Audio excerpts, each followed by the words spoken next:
Kama unahitaji kupunguza uzito kwa haraka zaidi, basi epuka kutumia vitu hivi au vyakula hivi. Cha kwanza kabisa, mkate mweupe. Mkate mweupe umeondolewa nyuzi na virutubisho, jambo linalosababisha ongezeko la ghafla la sukari na insulin kwenye damu.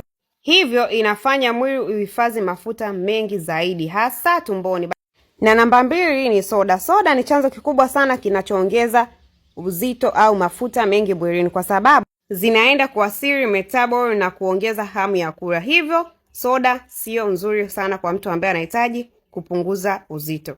Na namba 3 ni chipsi. Chipsi zina metabol ambazo zinaenda kuhamasisha na kuhifadhi mafuta tumboni. Kwa hiyo chipsi sio nzuri sana kwa mtu ambaye anahitaji kupunguza mafuta. Na namba 4 ni ice cream. Ice cream ina mchanganyiko wa sukari na mafuta yenye kiwango cha juu sana cha cholesterol, ambayo ni hatari mara 2 zaidi kwa mafuta ya tumbo. Hivyo sio vizuri sana kutumia ice cream. Na kama unahitaji kupunguza mafuta kwa haraka sana na kwa muda mfupi, chukua namba kwa bio.